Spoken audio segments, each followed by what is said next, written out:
Rupam tasyagrajamuru mathirim gosavatim Radha kundam girivaram maho radhika madhavasam Prapto yasya pratitta kripaya Shri Gunam tam natasmi Vanchakalpatarubhyasya kripa sindhubhyaiva cha Patitanam pavanebhyo vaishnavebhyo namo namaha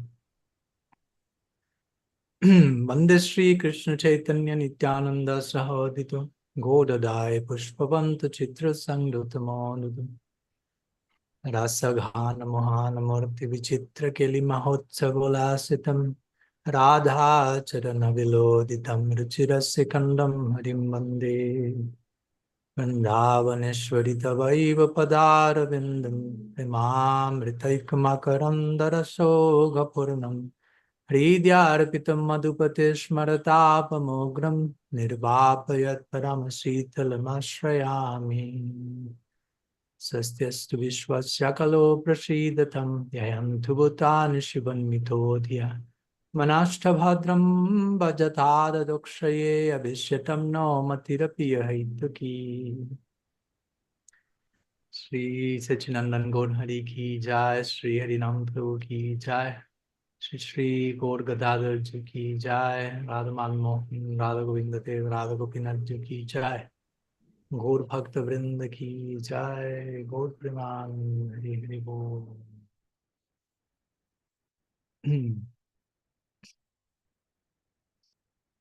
Oh.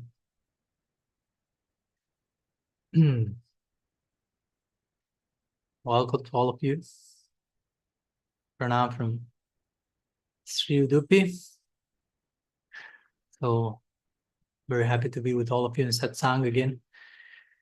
We have been the last week or so, as you already know, a little bit less than a week, but visiting this beautiful place, mostly headquarters, so to say, of the Madhva Sampradaya, the Tattvavadi tradition, so to say, established by Sri Madhvacharya. So we have been having the chance of visiting Udupi Krishna Temple, kind of the main sacred holy site from the area, as well as others. I'm just returning from another festivity. For those who are following the stories in Instagram and Facebook, I just posted some and had to run to be back on time here. But they were making a very nice celebration in a local temple, Janardhan temple called, lighting a lack of lamps, basically 100,000, and taking the deity on procession. And yeah, I left when they were only warming up, and I had to leave. That was a very particular experience. Now, when you're leaving something and you see that they are warming up for the real thing. But I came here to you for the real thing here, so I'm not losing. There's no FOMO, as they say, fear of missing out, because as long as I have family over here, nothing to lose. So happy to be here with you, and we'll be for another week here in Udupi, visiting some other sites, sharing with devotees. Here we are with Swetadvip, Radhika, and Amanda Vikram. They are just on the floor below me here, so very beautiful day sharing with them, and some other friends who will come this day. So hoping you've had a blessed week. We will start with whatever questions you may have, comments, sharing, quests, explorations. Here we are together in the journey of further unveiling the unlimited layers of reality for us to honor, to serve, to love. So let's begin with Jivan Prabhu from the UK. First digital hand raise, so please you can mute yourself. Bol Maharaj, Dandavats. Dandavat. My question or observation is, with the appearance of Lord Chaitanya and Lord Nityananda, conventuality was thrown out of the window, and Krishna consciousness was disseminated everywhere and to everyone, with no consideration based on the non-dual reality of Krishna. But it seems that over the past 5 centuries, our cheaters, in order to try and legitimize and systemize the message of Lord Chaitanya and Lord Nityananda, have brought convention back with great emphasis on rules and regulations, which in turn has led us away from the non-duality of Krishna and again into a state of duality or separateness. So how can we understand this dichotomy? Hare Krishna. Wow, that was a very eloquent question just to present it live spontaneously. For some reason you were looking below, but I don't assume you were reading anything. I wrote it out this morning, and then I had to rush to work, and I just got back 5 minutes ago. Fine. So yeah, it's fine. Thank you for the question. Yeah, that's one of those perennial issues, so to say, right? And not only in our tradition, but in many other traditions, which eventually end up being called a religion, so to say. But if we pay attention to, I don't know, Mahaprabhu, Nityananda Prabhu, Jesus, or others, they never created a religion, basically. No, in one sense, they already were part of a tradition, so to say. Actually, interestingly, no? They were already part of a tradition, but they somehow injected new life into the tradition to the point that eventually it became known as a different religions from the religion they were part of. Some say whether it's Christ being a Jewish member or Mahaprabhu Nityananda being Vaishnavas, and then comes something called Gaudiya Vaishnavism, of course. Because at the time of Mahaprabhu, nobody spoke in terms of Gaudiya Vaishnavism, right? And as you properly said, Mahaprabhu, and I will argue especially Nityananda Prabhu, they didn't bring an organized religious system. They were just exploding in ecstasy, basically. They were just loving God wherever they were, and that created something came out of that. But if you pay attention, they were just brimming with divine love. And as I like to depict sometimes, no, we nowadays today talked about the movement of Lord Chaitanya or the Hare Krishna movement or whatever name you want to give with the word movement, Gaudiya Vaishnava movement. And generally for us, movement entails some form of institutionalization, no? An institutionalized movement. But originally the movement was just what was moving Mahaprabhu's heart, what was moving inside Nityananda Prabhu, what was the current flowing inside personalities like Jesus to go beyond even our tradition. Something was moving inside of them that took them to move in a certain way externally, to walk in a certain way, to speak in a certain way, to dance in a certain way, to celebrate in a certain way existence.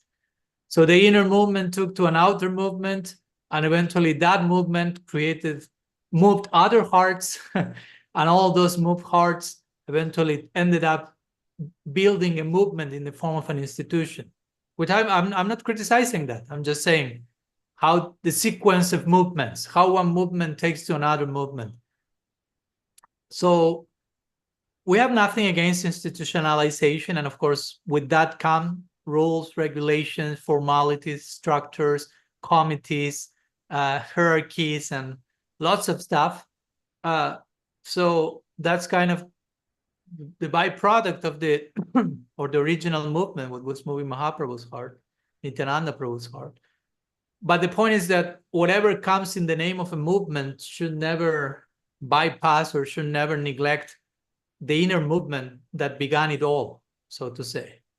No? Because if at one point just the institutional movement becomes the primary or only consideration to the point that the internal heart movement is no longer operative, then we missed the mark, basically, of what is this all about. No? That's why acharyas like, I don't know, Bhaktisiddhanta Saraswati Thakur, and he will, I don't know, build this famous marble temple in Kolkata, Bagbazar Gaudiya Math, for the out of something that was moving in his heart, and with the purpose of moving other hearts. Sorry, still recovering here, and he saw some of his disciples were fighting against each other about who got the fanciest room of the marble temple. He became enraged. He thought, I will dismantle this whole construction, sell all the marble. because you are missing the point here. Now, with all this movement idea, institutionalization comes power, position, prestige, separate interest, agenda. If we lose sight of which movement began the whole thing. In other words, we may have a fancy building and a big institution, but we don't have to lose sight which was the original movement that created all these big things. No? All the things exist as ideally as a consequence and as a byproduct, as an extended expression of the movement in Mahaprabhu's heart, of the movement in Nityananda Prabhu's heart. We have to be able to connect Nityananda's moving heart with a big building that is part of the movement. If we cannot establish that link, then we have a problem. Then we are missing some chain, part of the chain, no? That's why sometimes I remember we were talking the other day, I think with the devotees here. Speaking of movements, for example, I remember something that we wrote some time ago about ISKCON and how, for me, what's ISKCON, right? Because you can speak of ISKCON as an institution, but I like to define ISKCON as Srila Prabhupada's melted heart. So that's ISKCON first. Again, has to do with something moving inside. So whatever was moving inside his heart ended up taking certain shapes in different ways, but it all began with a very moved heart, no? Out of compassion, out of his desire of pleasing his spiritual teacher, out of an overflowing of his own realization and mercy, all that was moving inside of him, and that eventually took the shape of an external movement, institution, buildings, rules, so on and so forth. But we should never lose sight of the wellspring, so to say, from which it all originally came. When you lose sight, when you stop, when you, skip, it's like parampara. If you miss one member of that and you just take one, you may lose sight of, okay, but this person that I'm seeing here is a byproduct of the previous person, So if I take something out, I lose sight of the proper context. So yeah, I think it's sobering to sometimes. Now we are 500 years after Mahaprabhu's movement, so to say, and it's healthy to not only to look forward in terms of, okay, what we want to do or to attain, but to look back and to remember how did it all begin. Now, not indulge in toxic nostalgia, right? Like, oh, if everything will be just like it was in the village in Navadvip 500 years ago. Not possible. Even here in the village of Navadvip, there's no longer village, basically, or less and less. So, but to look back and to see, okay, how this whole thing began, no? And again, Mahaprabhu was dancing and chanting and sharing the result of his inner experience. Nityananda with his Dwadasa Gopal, his close associates, they will go door by door, just knocking the doors and just extending their hearts and unconditional love and unconditional acceptance. Lots of revolutionary spirit. By the times they were not considering certain social sensibilities in terms of caste and race and Varna ashram, excessive Varna ashram. They were really avant-garde, so to say, very, very revolutionary in their own way. So again, it's unavoidable to have rules. It's unavoidable to have regulations. But as we talked many times, rules have to serve a purpose. Rules are not for and in themselves. Rules have to fulfill and to facilitate an experience. If the experience is paramount. So if the experience is not facilitated with whatever arrangements we are doing, we should recalculate our approach to that. In some cases, we may need to put a pause to all the structure building we may be having and remind ourselves of the mystical heritage of our tradition and what it's all about. What are all these buildings about? What are all these rules and regulations about? What are all these committees and departments about? What is all this outreach about, so to say? No? And go and take some sobering reminder of, okay, let's remember how did it all began. It was not an organized religion. They were not planning to organize a religion. They just were singing Krishna's names and sharing the essence, the universal essence of revelation, and that became contagious basically around those who were there. And as you say, indiscriminate sharing of love and mercy. So again, I'm not saying it should have always stayed like that and nothing else. Mahaprabhu himself asked the Goswamis to to write books, to establish temples, to establish codes of behavior. So Mahaprabhu himself, according to the main hagiographies, was instrumental in somehow starting some form of soft institutionalization of the Gaudiya Sampradaya, some giving shapes and giving some order and structure. So again, it's not that they were against that. So the challenge is not so much how we deconstruct all that and invoke sheer anarchy in town, but what the question is to reevaluate and ask ourselves, okay, in the particular time in history, place in the world, in culture, society that we find ourselves in now, today, how all this stuff, rules, regulations, structures, building, institutions, what's the meaning of that? How we do repurpose them? No, how, because we are not saying just put dynamite and let all that explode, but what's the role of that for us now? Does it have a role? Which is that role? May we need to rediscover that. We may need to reinvent, so to say, reimagine the role. Should we be a little creative in putting all the things in their place in a way that they are not suffocating the essence, but actually shedding light on it? Again, over and over again, that's a universal principle. Whatever arrangements you made, whatever stuff you have in the name of a mission, in the name of a movement, in the name of Sampradaya, it has to prioritize what the Sampradaya is about. It has to prioritize the Sampradaya. Now, Sam means full, Sam, complete. Pradaya means to give. So Sampradaya is a school of thought that is meant to give something in a complete form. Now, to give completely what the Sampradaya is about, not to give a shady version of that, a partial version, or in your words, a dualistic, fragmented, fractured representation of the original non-dual gift, so to say, of the tradition.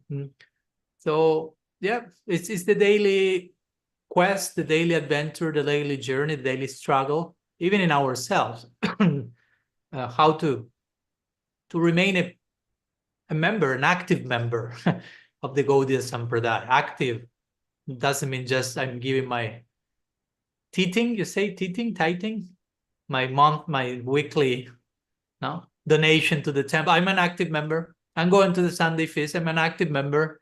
I'm connected to the Saturday Q&A with Swami Padmanabha. I'm an active member. No, being an active member has to do to what's going on inside of you. That's between you and your deity in one sense. So yeah, how to remain active, vibrant participants of a living school of prophets, as we call it in radical personalism, right? So that's Sampradaya. So we have to keep the spirit alive, and there will be always some members who will be in a necessity or in a certain stage of the journey where structure and rules and regulation become basically the all in all for them, at least on that stage of the journey. So we shouldn't stigmatize that. That's part of the journey. That has been part of our journey probably, or may still be part of our journey on some level. And again, it's not about rejecting rules. It's about just repurposing them constantly. So yeah, it's a good reminder. Studying books like Chaitanya Charitamrita, at least for me, or Chaitanya Bhagavat, it's not just about let's hear some cool stories, right? But they sound some type of like ancient tales would have no relation to where I am now. No, it's in part, it's also a powerful, among other purposes, going through those books is like, oh, that's how this whole thing began. That's how my tradition was born, out of this feeling and uncontainable love and emotion, and this was spread in such a generous, indiscriminate way, such a degree of grace. such a spirit, such a noble spirit, Nityananda Prabhu, Mahaprabhu, and I'm a consequence of all that. So I can create some connect. I can connect my case with all that, with that wellspring, and I can commit myself to that spirit. No, and then comes a challenging, creative, absorbing, consuming question like, okay, how to keep that current, no, alive nowadays. What can I do? What should I do? How to that requires thinking. That requires introspection. That requires absorption. Not only how to share that with others, but how to keep the whole thing relevant for me. So we should be able to consume our faculties with such relevant questions. Not only ask to others about it, but ask ourselves, right? So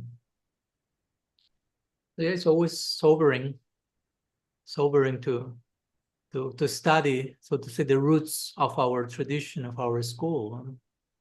So on some things we will really clearly see, okay, there are many things that need to be different from those times, but there are many things that actually we need to go back to how things were being felt or experienced in one way, no, in those times.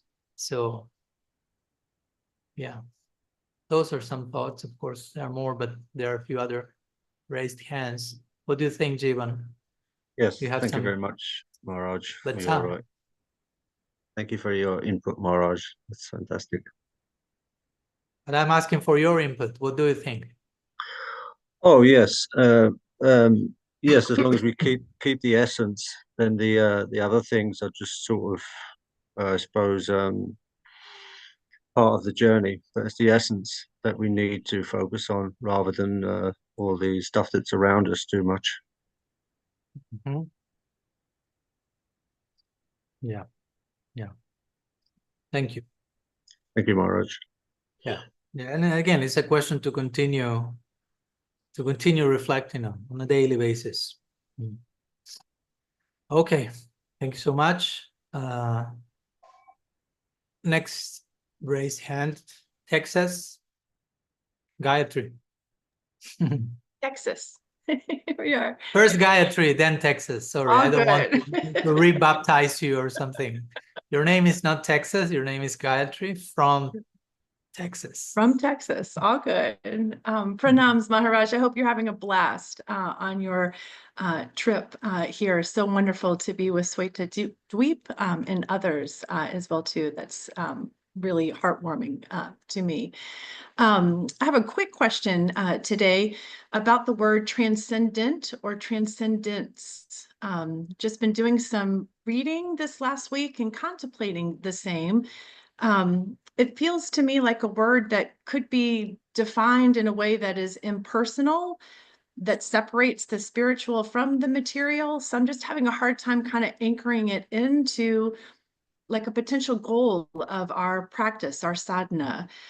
So wondering if you could spend a few moments just defining what that word is from your perspective and anchoring it into our current here, if you don't mind. Yeah, thank you. Yeah, that's that's an important question, because we, at least in our tradition, I mean in other traditions as well, but at least in my personal study and reading of other traditions, I think we can make a case for Gaudiya Vaishnavas being the ones who use that word the most. Transcendental to transcend, transcendence probably, but more transcendental to transcend. And again, we have nothing against the word. We have nothing against any word, but sometimes we start to use words in certain ways which are a little limiting and exclusivistic, like not accommodating. And one of them can be transcendental, or to transcend. It can be a word that can create lots of harm, that has created lots of harm and continue to create lots of harm, because I'm starting maybe to say what transcendental is not, or what transcendental is not only not, because one sense transcendental gives this idea of something beyond, now something beyond this world, something beyond what we perceive, our immediate perception of things, something that is, and maybe to help with transcendence or transcendental is the word immanent, that generally is used as the, I don't want to say opposite, but the other side of the coin. So immanent means which is inside everything, right? Which is right now, right here. And transcendental gives this idea which is beyond everything, or otherworldly sometimes, something like gives this notion of probably it's the exact opposite of what we perceive here. Sometimes we can really reach, in certain schools, they will reach that conclusion. They will say, okay, we are in this world, which is not transcendental. That may be the assumption. So in this world, there are forms, there are shapes, there are people, there are individuality. So we assume that if this is the non-transcendental realm with form, individuality, shape, then the otherworldly transcendental realm must be the exact opposite. So therefore, there must be no shape, no form, not people, no nothing, no variety, nothing of what is here. No? And there are traditions who basically posit that, right? And the transcendence means like some form of undifferentiated experience of consciousness which resembles nothing with our daily experience. That's not our take, but that's some type of understanding of transcendence. And also, of course, many times transcendence or to transcend as a verb, many times is seen as, is related to rejection, no? Like to transcend this world, no? So to be transcendental to matter, to the material world. So for many, this is interpreted as, I have to reject that, I have to be indifferent to it, I have to downplay all of that, right? So for many of us, transcendence ends up being evasiveness or rejection or indifference. I'm being transcendental. No, but in our, at least in our Gaudiya tradition, to transcend, and I speak about transcend as to the verb because it's related to transcendence and transcendental. They're all the same root, so to say. So in our Gaudiya tradition, and in like in the Bhagavad Gita, Krishna says different things like, I'm inside of everything and I'm beyond everything. I'm inside and I'm outside. I'm immanent and I'm transcendental at the same time. Now, those are some of the qualities of Bhagavan.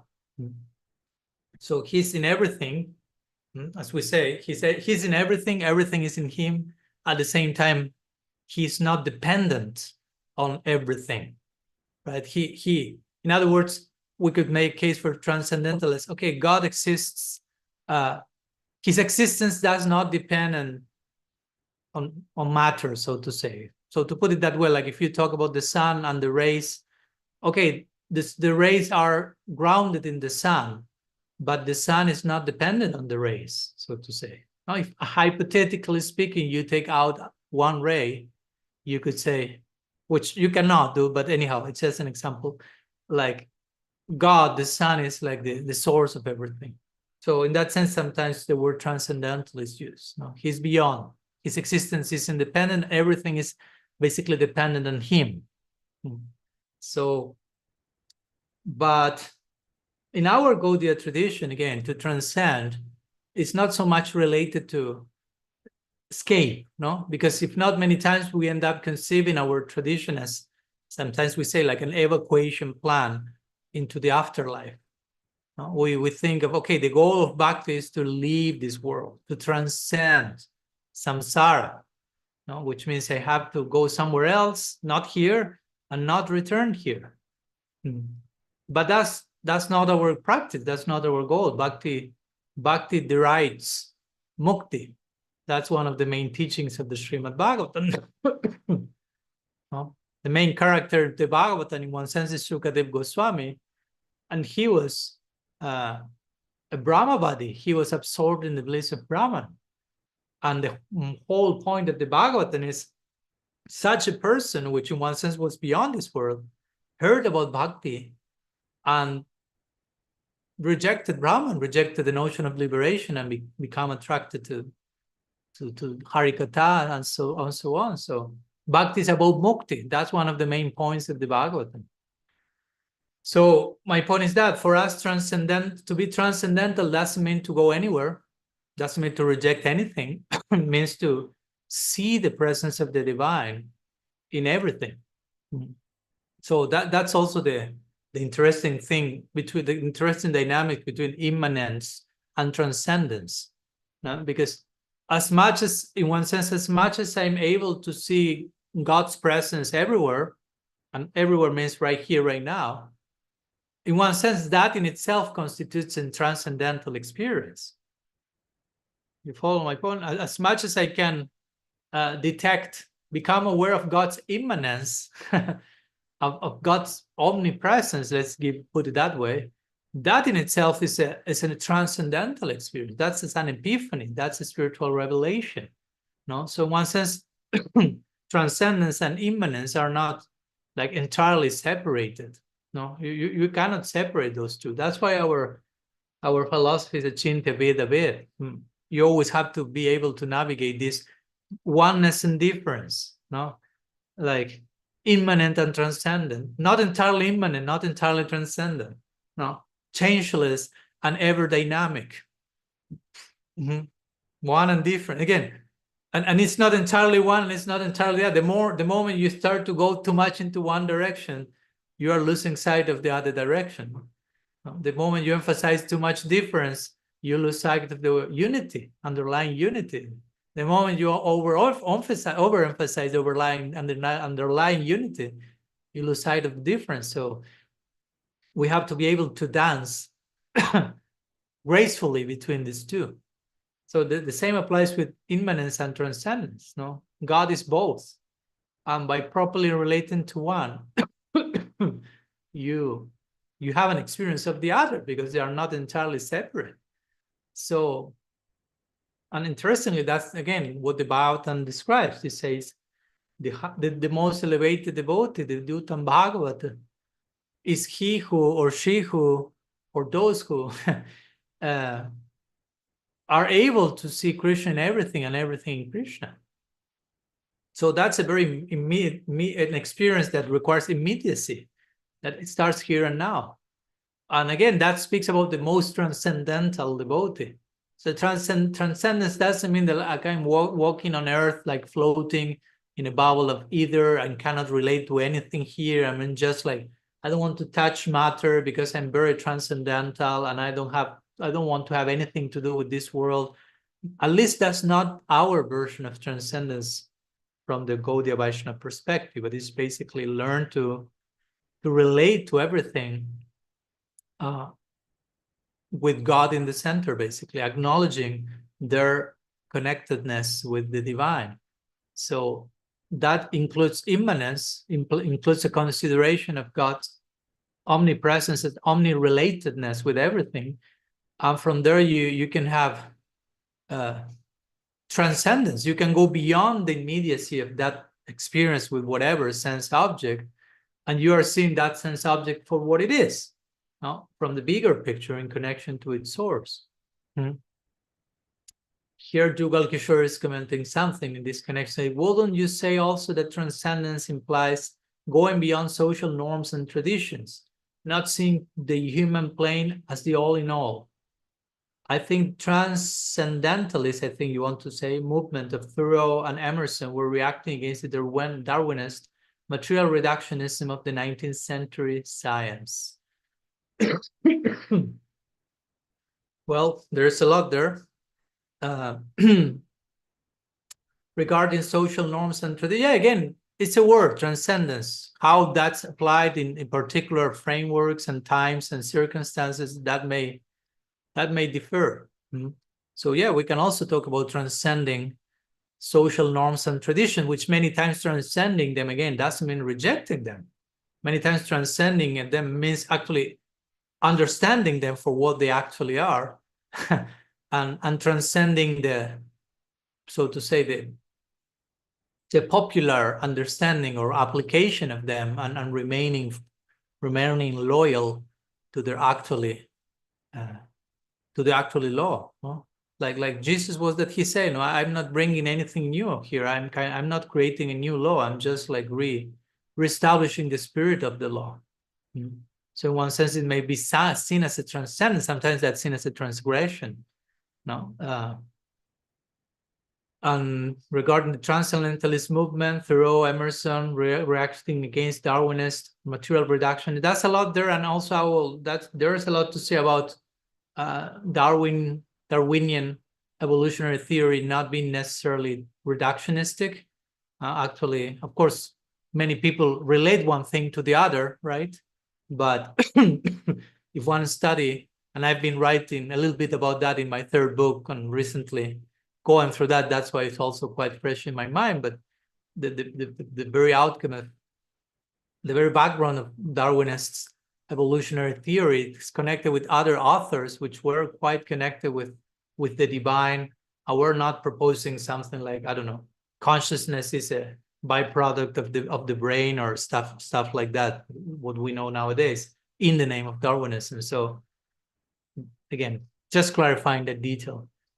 But yeah, transcendence can mean so many things. To transcend something also can mean just to rediscover it, or to discover a new layer of meaning of whatever we take for granted on some level. No, like when Ramananda Roy is talking with Mahaprabhu, and Mahaprabhu says, "Eho bahya aggi kahar." Ramananda Roy is giving a proposal, and Mahaprabhu is saying, "That's superficial. Go deeper." And over again, he's inviting to augment that truth.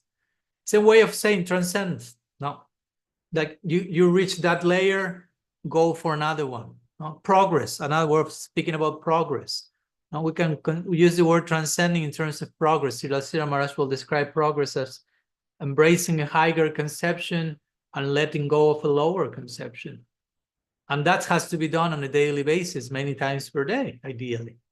And that could be described as a form of transcendence. No? You're transcending, going beyond. If you want to take transcendence, it's going beyond a particular way of thinking and feeling and experiencing, and venturing into unknown lands, uncharted territory, but following the call to move one step closer to Krishna, right? So that's another way of defining what does it mean to transcend. Not necessarily like I will be taken into like galactic spaceship to another planet and now I'm transcendental finally. No, it doesn't work like that. Even if at some point a spaceship comes, first you will have to have gone through a few inner journeys and inner spaceships yourself in terms of transcending inner layers. So all these journeys that sometimes we see also in our scriptures, like I don't know, the journey of Gopakumar, this journey, that journey, many of them could be also taken beyond being taken as a real story, being taken as an inner journey, going through different religious conceptions, going through different levels of understanding of our own tradition, and different levels of transcendence. And again, even when you reach, let's say you are a Gaudiya Vaishnava who wants to reach Golok Vrindavan as your ultimate destination point, so to call it, that's never a final end point, right? Because the dynamics of transcendence are ever evolving. So once you are there as an eternal member of the retinue and lila, still on a daily basis you will be invited to transcend, no? To transcend, to let go of previous consideration from the moment ago and go deeper into dedicating yourself for the pleasure of Radha and Krishna, yet a little deeper than a nanosecond ago, and yet a little deeper. And every time Krishna plays the flute, every Brajavasi is invited to transcend in some form or another, right? So yeah, Jogamaya is quoting, changing our angle of vision. Yeah, exactly. So I feel more comfortable with using transcendence as that, and not so much like, anyhow, like one act performance that I'm somewhere else, or like leaving and rejecting, but mostly like, yeah, going deeper, and in that going deeper, embracing and encompassing and integrating. So integrating, ultimately, our transcendence is divine love. No, our form of transcendence, of beyondness, is divine love. And divine love by nature accommodates, harmonizes, embraces, encompasses everything on its way. Divine love doesn't need to reject anything. No. Real love just need to love. And in loving everything, it gives everything its proper place of honor, right? That's how Srila Siddhartha will explain geniusly this verse of Rupa Goswami, Hiri Bhagati Premnasra Bhava Kutilavavet, which says love moves in a crooked way like a snake. There are many ways to explain that.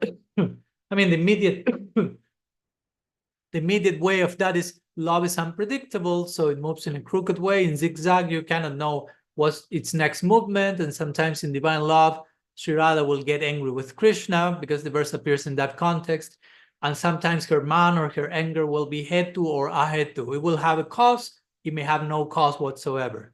When it has no cause, her man, her sulkiness she will let go of that easily. But when she has a good cause to be angry with Krishna, that won't be that easy for her to let go of her man. And of course, that will give lots of pleasure to Krishna. That's the whole thing. But Srila Siddhartha takes that verse in a more, explains it in a more universal way. And he says, yeah, love moves in a crooked way like a snake, because instead of moving in a straight line and missing all that is on the left and on the right, it moves in zigzag, and it's embracing and incorporating and harmonizing and integrating everything on its way. So that's our transcendence, love. And it's a transcendence that, again, integrates everything, doesn't reject anything. So ultimately, I like to speak of transcendence as integration of complexity, so to say. Yeah, that which is still complex for me, that which seems unintegratable, how that can be part also of a higher synthesis. That's the daily invitation. That means that to advance in love.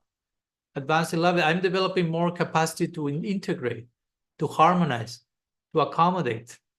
I'm expanding my capacity to do all that in a natural way. So, yeah. What do you think, Gayatri? Does it make sense? Helps? And any other thoughts you have?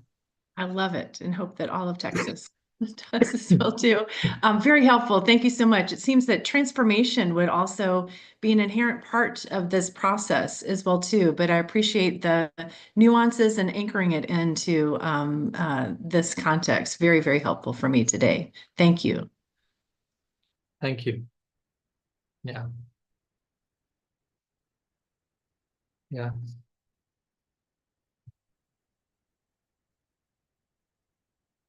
Yeah, it's important because one more thing that comes to mind. Again, I mean, maybe it's another way of saying what I already said, but bhakti, the official definition of bhakti that we have in our tradition is the one that Rupa Goswami gives. Anyavilasita sunyam gyan karmadina vritam anukulena krishnana shilanam bhakti ruttama. But his definition actually is basically a rewording of another verse that he quotes, of course, before, from Narad Pancharatra, which says, Sarva upadi vinirmuktam tatparatvena nirmalam hrishikena hrishikesyavanam bhakti ruchate. It's basically the same thing with different words. I don't have time now to make a parallel of how one part of one verse is basically said in this way in another part and so on. But that verse begins saying Sarva upadi vinirmuktam, which basically means bhakti has to do with vinirmuktam. Muktam means to get rid of, to get free. Nirmukta means to completely get free, and be nirmukta means to absolutely, completely hyper get free of of sarva upadi. So sarva upadi means all limiting designations, all sense of self that is getting in the way of who all that I can be in relationship with Krishna. Of course, it's a gradual process. It's not just press a button and sarva upadi vinirmuktam. And it's not only about getting rid of, but of course, developing a positive sense of identity. But my point is that very first line, which basically defines bhakti, speaks about transcendence, like transcending senses of identity, which of course we will say, okay, that applies to bodies, that applies to a false sense of identity, false ego, temporary identifications in one way or another. So, okay, that's valid. Yes, but again, we can extend that application to eternity. No, when you are in a spiritual identity, of course, you don't need to discard that identity, but you need to discard, how to say, to transcend, again, certain ways in which you are and you relate to Radha and Krishna. Discard in the sense of you need to rediscover that in a deeper level. It may not be necessary to say you have to discard, but you have to explore your potential in a deeper way, so to say. No, let's say today, in this eternal day in Golok Vrindavan, you have this identity of service to Radha and Krishna. It's a pure, perfect, eternal identity, Siddha Swarup. But a moment after, the whole dynamics of the lila will create a necessity of service that will demand that you become more of all that you already are. So in that sense, you have to transcend who you are to become a little bit more of who you already are. So it's another way of speaking about transcendence in transcendence, right? Because Golok Vrindavan is transcendence. The spiritual world is transcendence. So sometimes we think, okay, I have to transcend, but when I reach transcendence, there is no more transcendence. But actually you could say, no, that's when the real transcendence begins. That's when you really enter into a daily dynamic of ongoing transcendence, no? Of shedding old snake skins, so to say, to be able to prepare yourself for a new layer of dedication and a new layer of dedication, die to live and die to live. There are so many ways we can talk about this thing, no? We talk many times about this, dying and living, like this beautiful, many verses in this similar mood where, I don't know, devotees in transcendence will express themselves like, I'm willing to die 10 million times only to provide brief relief to one single moment in the Leela of Radha and Krishna. To provide relief to them in one moment, during 1 second, I'm ready to die 10,000 times or more. So it's a way of saying this point, no? Transcendence, how much they're willing to go through all that it requires for them to offer what they want to offer with all their hearts, right? So, so yeah, that's another way of speaking about transcendence, even in transcendence, right? Well, to speak here and now, no? There's lots of transcendence there, but again, it has to be conceived from a healthy, positive place. When we understand that transcendence is never over, no, it's not an affair that we have to do now and then it's over.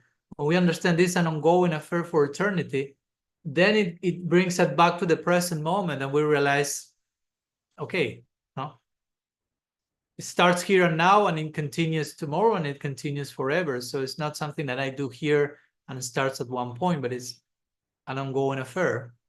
And because it's an ongoing affair, it has to happen now, first and foremost, right? Anyhow, some appendix to the answer. Love it. Thank you so much for all those words. I really appreciate it. Let's go from Texas to California. Not so far. Prasangi. Haribol Maharaj, and I'm glad you're feeling a little better. I wish you had. Although it doesn't sound like that, but I'm getting better. Yeah. It sounds a little better. I hope you have nice tea and honey and cough drops. Like if I was there, I would make you some. And I had to get on antibiotics this week because that's all the stuff I'm having here. So yes. I'm equipped. No problem. Mine is bronchitis. Turned out to be bronchitis. So I had to go to urgent care and get medication. But I'm feeling a lot better. And Maharaj, I wanted to continue. This is so perfect. Because what I wanted to say is something I'm grappling with. And because you kind of have started it, not, have kind of opened the door for this change. I really wanted to bring it to you. And now I have this book, Spiritual Bypassing, on audio. I'm listening to it on the audio as well. That's as Robert Augustus Masters' book? Yes. Okay. And he talks about when transcendence is unhealthy, it results in escapism and disconnection. Mm-hmm. And this dissociation, it's dissociation disguised in holy drag. He's so funny the way he puts things. He calls it holy drag.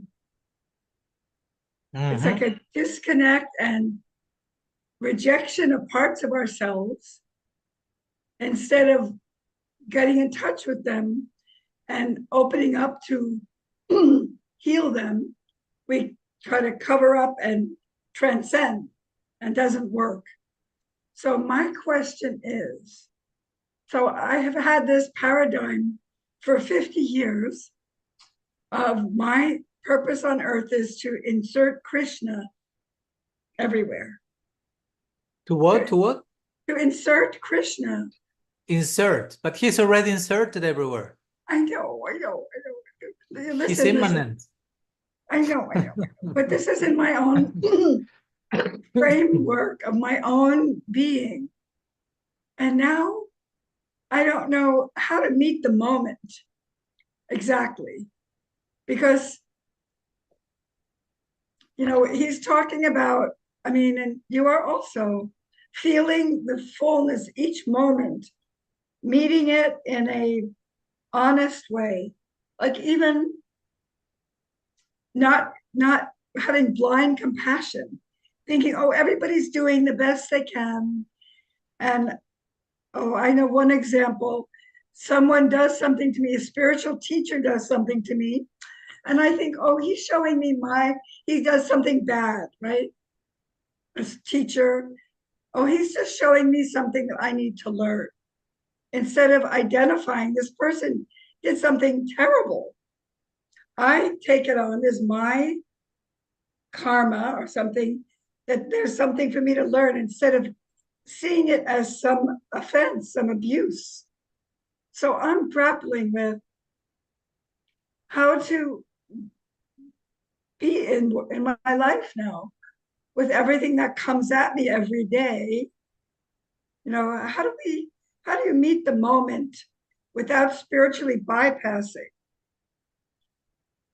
I had a framework before because Krishna was always there, and that was to try to turn everything towards Krishna. And now I'm being introduced to a different way of being, more honest and integrated, not quite as up there, more grounded and present in the moment. Mm-hmm. And so I'm having to recalibrate myself and my relationships, and being able to not have blind compassion and let injustice or abuse go and spiritualize it away. How to be present with the same motivation to be a devotee, to spread love, but not rejecting all the things because of spiritual bypassing that actually are real and need to be tended to. Does that make sense? It does. Oh, Thank good. you. Yeah, first of all, that's good that you're reading that book. It's a good book. There are not that many books that, to my knowledge, about spiritual bypassing. There should be more. I remember, as you may recall, I think this story with some of you. By the time, I think it was right after publishing Radical Personalism, and I had some interaction with Mahatma Prabhu, and he told me he appreciated Radical Personalism. He asked me if I was planning to write a book on spiritual bypassing, he asked me, because on the book I speak about spiritual bypassing. On some level, it's not only that, but in many ways it's about that. Though I do not frame the whole thing as spiritual, but it analyzes a lot of that spiritual bypassing voice, the conventional dogmatism, and all that stuff. So he asked me, "Are you planning to write a book on spiritual bypassing? Because if you are not planning, let me know and I'll write the book, because someone has to write the book on that in our tradition." No? And I mentioned of this book you are reading, and he knew that, but of course, yeah, that there's one book doesn't mean that there are no need for more books of that. And in every tradition, those things have to be framed according to the language of the tradition and the different instances of how the iterations of the bypassing, how that takes shape in each particular lineage. So yeah, there's a lot of that. As we were saying the other day, that was a recently relative realization that came, but it was very, very nice, very welcome. What I told you, and I was reflecting on this basically first verse of Srimad Bhagavatam, second, but the first one almost. Dharma praito kaitavo tra paramonir matsaranam. So almost that's the beginning of the Bhagavatam, and it says Dharma prajito kaitavo, which basically says cheating religion is utterly rejected in this book. And another way for cheating religion is spiritual bypassing. So right there from the very onset of the Bhagavatam, the very first thing that the Bhagavatam basically says is, this book is not about spiritual bypassing. In other words, if you enter into the Bhagavatam with spiritual bypassing, that means you are not entering into the Bhagavatam. You are entering somewhere else in the name of entering to the Bhagavatam, which is in itself spiritual bypassing. Right? I'm reading the Bhagavatam and I'm going to the depths and I'm memorizing all, but if spiritual bypassing remains there proportionately to the presence of bypassing, proportionally to that, you are not having access to the to a book that is utterly rejecting that from verse 1. So, and yeah, and there are so many forms of that. And not to demonize also spiritual bypassing. I think that part of the healthy dealing with spiritual bypassing is normalizing that. Normalizing the fact that everyone is doing some form of bypassing, or almost everyone. I'm not saying everyone, but almost everyone is engaged in some level of spiritual bypassing. Just to normalize it, because when you stigmatize it to the point of almost demonization, that starts to create its own form of bypassing, spiritual bypassing, right? Because if spiritual bypassing is such a bad and horrible thing, you present it as such, but at the same time, if almost everyone is doing that, but it's such a horrible thing, you start to deny that that's going on in your case because it's such a horrible thing. And by denying that that's going on, that's spiritual bypassing. So I think first we need, as with spiritual bypassing and other things, we need to normalize that. Yes, it's happening, and most probably all of us are doing that on some level or another. We may have become aware of certain or more gross dimensions of that, and we have to celebrate that, but we shouldn't rest, so to say. We shouldn't just become complacent thinking, okay, I'm beyond all that stuff. No, it gets more and more fine. No, we could describe the whole journey of Anartha Nibriti as a journey of piercing different layers of spiritual bypassing. There are spiritual bypassing corresponding to the different stages of bhakti. You can put it that way. No, you have a certain type of spiritual bypassing in the kindergarten stage of bhakti, and then as you progress and advance, you will have others, and so on and so forth. Till, of course, there is a point that there's no more of that, hopefully. But my point is, we should normalize that and understand some form of that will accompany us a long way in the journey. So we shouldn't become depressed or neurotic or overtly stigmatize that, normalize it in the sense of it's part of the journey.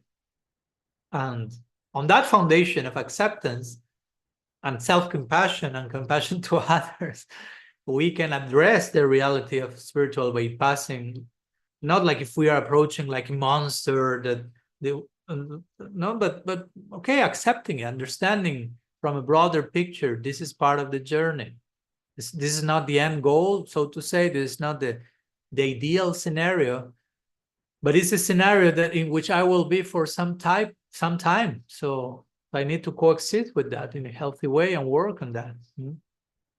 Never take for granted that I'm beyond that.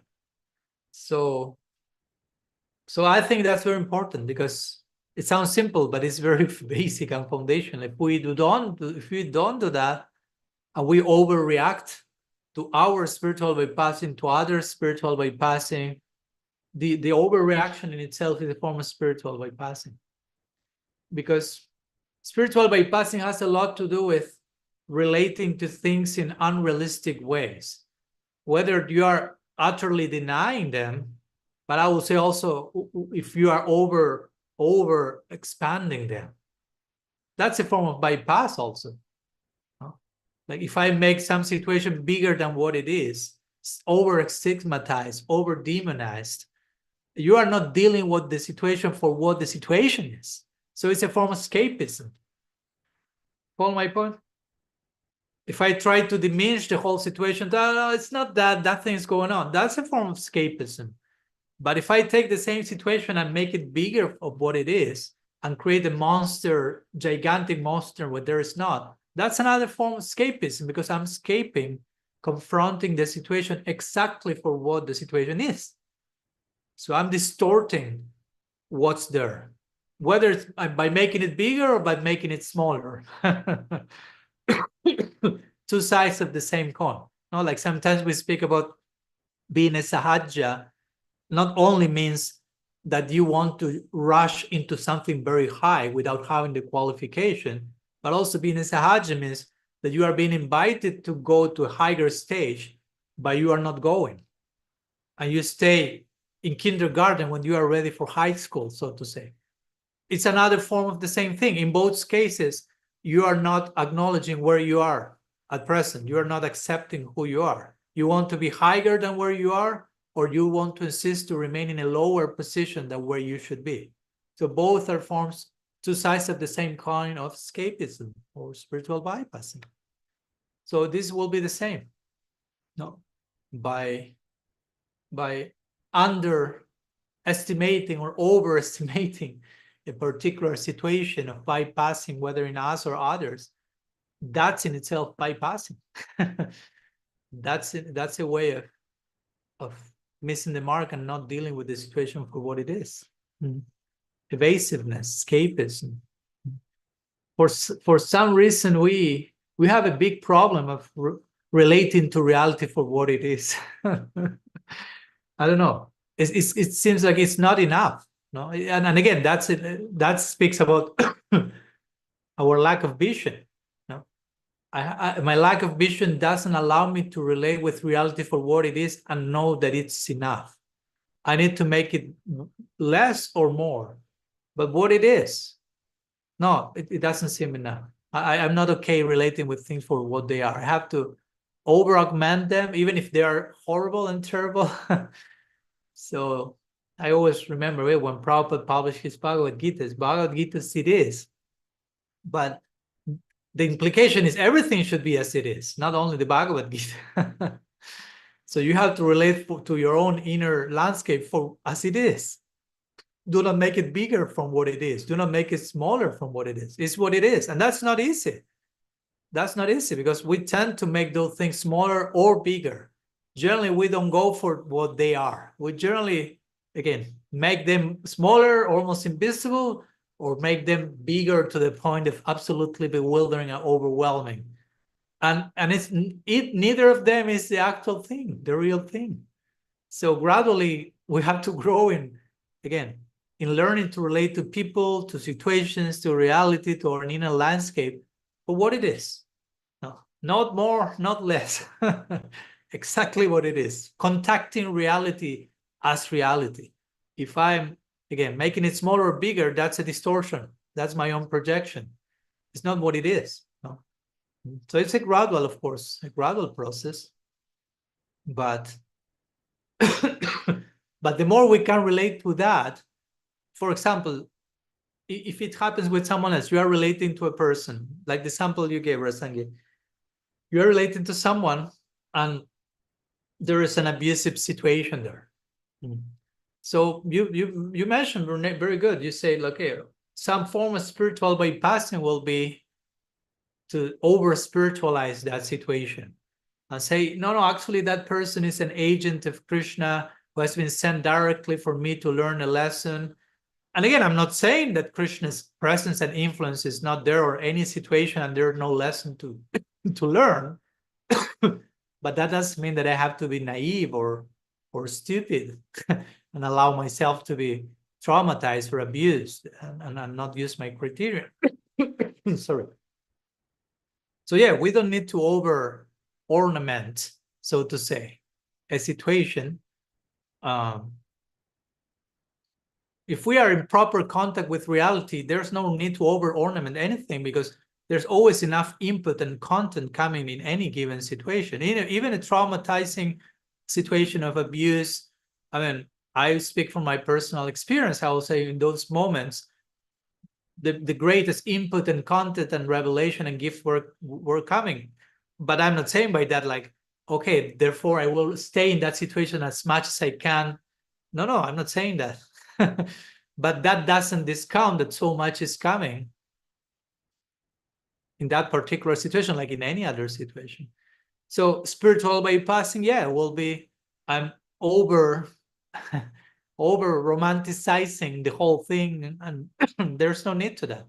I can still label that as abuse and learn my lesson. It's not that if I label that as abuse, I won't be able to find Krishna there. I won't be able to be so spiritual. No, that has nothing to do with that. And also, but again, I can also take it beyond that, beyond what it is. And that's another form of spiritual bypassing. If I don't take that as an abuse, okay, that's a form of bypassing. But if the abuse was on some level and I'm making it greater abuse than what it actually was, that can also happen. And that can be also another form of bypassing, which is, again, the same principle of over augmenting a particular thing or over diminishing instead of what it actually was. And again, it may take time to get to that middle point, to contact reality for what it actually is. But the moment we can do it, we can be more understanding of other people. Even if someone is acting in an abusive way, and I can actually understand what's going on in its proper measure, that will help me to better understand the other person, the abuser. If I'm over spiritualizing the abuser, I'm getting a distorted, over spiritualized picture of the abuser, and I'm not able to have proper connection and empathy with that person because I'm creating an over inflated idea of the person, right? And the other way around also, if there's some abuse, but I'm over augmenting the abuse, and I'm making that person a much worse person, so to say, that what it actually is going on, it's also not allowing me to connect with who the person is in terms of relationships. So, yeah, it's always important to keep them in the middle point. Okay, there was an abusive situation. Okay, that's have to be acknowledged for what it is. It's only that, but at the same point, is that person reduced only to that particular abuse? Probably not. Now, so what other things are there in the bigger picture that are not abuse? This. Okay, well, that has to be included in the picture.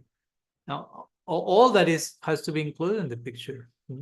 So the more I'm willing to, again, going back to the point, the more I'm willing to accommodate and to include in the picture all these ingredients, the more I can relate to a person or to a situation for what it is. If not, we are just getting such partial, like, portions of people, situations, reality. So spiritual bypassing has a lot to do with that. Spiritual bypassing has a lot to do with not accepting the bigger picture and just, like, how to say, what's this word? Anyhow, it's not coming.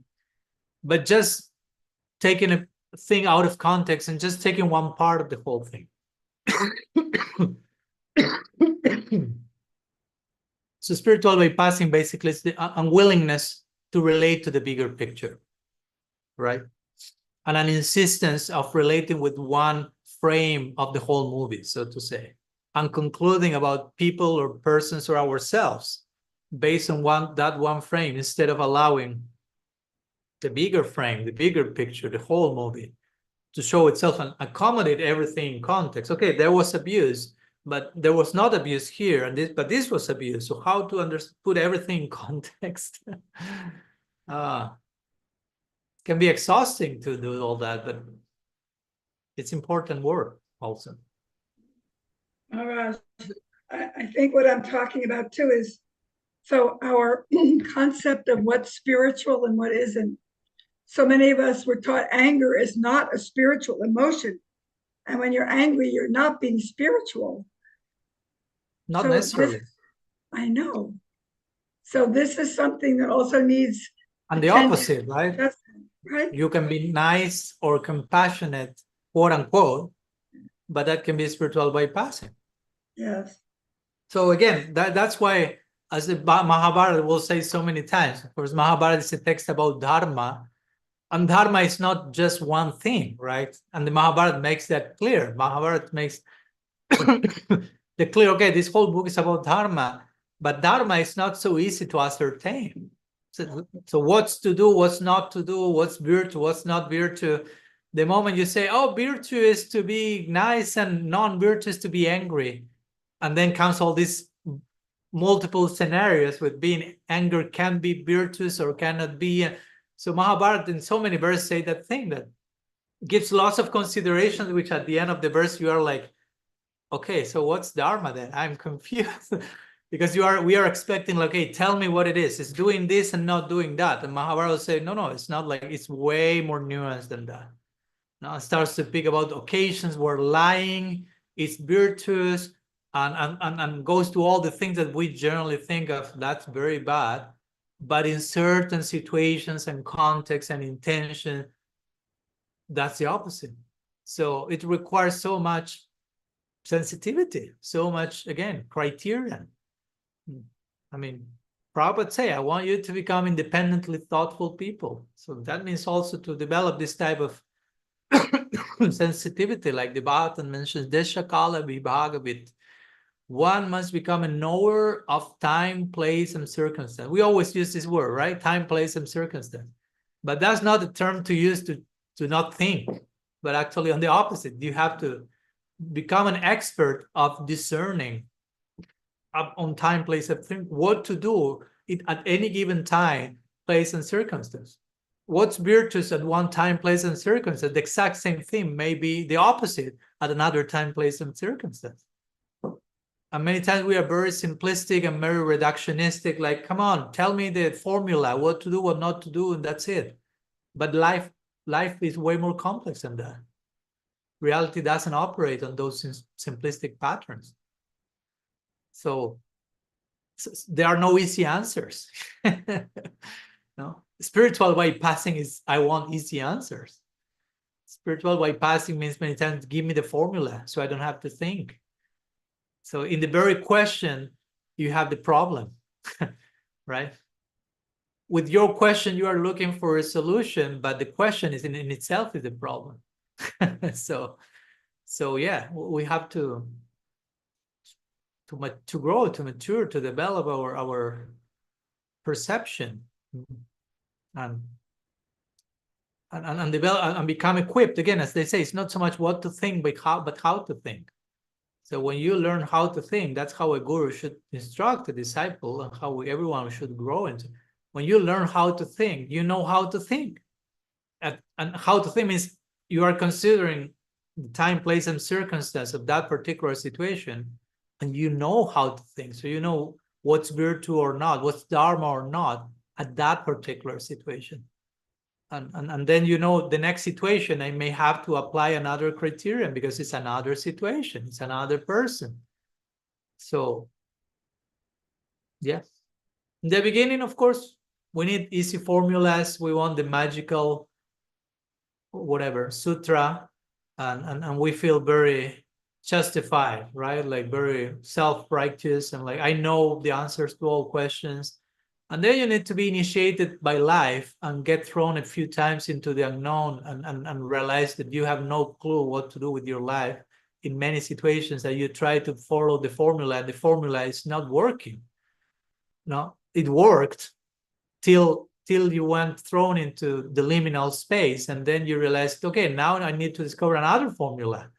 And the formula is that there's no formula in one sense, or the known formula is that you need to become, again, wise, elder, mature, and develop a sensibility of how reality operates, and be willing to adjust and be empathic and relate, and that's the formula, if you want to put it that way. But that formula will take a different shape at any given situation, right? And that's why sometimes there are so many problems. Oh, Prabhupada said, and Srila Prabhupada said, and it seems that he says different things. Of course, he says different things, and not only him, everyone.